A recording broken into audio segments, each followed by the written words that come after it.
Phil, congratulations, the hat-trick, line honours, Class 40 and the world record. How are you feeling right now? Ecstatic. It's just been a dream finish to what was a very tough race, and I think that made it all the more incredible finishing the race, because I mean a race like this is it's probably the toughest in Europe. It's one where every corner you turn there's something new in terms of weather and challenges, and it never stops. You know, it's a long race, it's a marathon event, so it's very much a race of attrition, as we've seen in this edition. There's been a lot of boats that have just struggled to finish. So the fact we're here is great, but the fact we've actually managed to do what we set out to achieve by winning and then taking the world records is fantastic, and it hasn't really sunk in yet. And Phil, a race, 8 days and nights. Is there a memory that you're thinking of right now? Oh yeah, I mean, as I said, it's a race of attrition. Everyone has problems. I mean, you can't just sail around a course like this and expect everything to work. And we had a very tough time just after Northern Ireland. We had taken the lead and we were pushing very hard. And the cold front came, and we hit the cold front just at the time where it was starting to get windy. And we decided to go for a spinnaker change.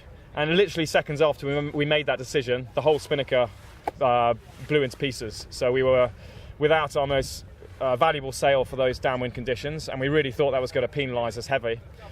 But the guys on board were great. I mean, they never lost focus of the fact that there were always alternative ways, and they set about repairing the spinnaker, trying to get it going, and really getting on top of this big setback that we had. So I think, dealing with that in the way that we did and managing to keep the lead at Muckleflugger was probably pivotal for us, because then we managed to control the race from that. But no, I have to say, that I was very lucky to have the team I did. I don't think I could have got a more positive, resilient bunch of guys to take on board, and we kept pushing very hard right until the end, and we had to deal with a few problems, but we managed to get on top of those and look forward. And Phil, one word, describe what you've just done with one word. Hard. Why hard? Why hard? Because it's a lot of energy going into something like this, and it's not just about the race itself. It's about all the preparation. So just getting to the start line of this event is hard enough, and then getting a good team together.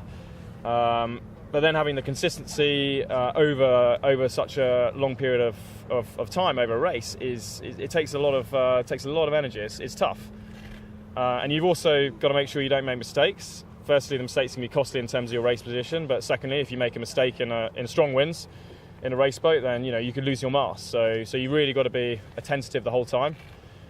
You're on it 24/7. Yes, you can grab half an hour sleep here and there, maybe 2 hours if you're lucky, but really it's absolutely exhausting, and it just makes it all the more satisfying and incredible to be here at the finish.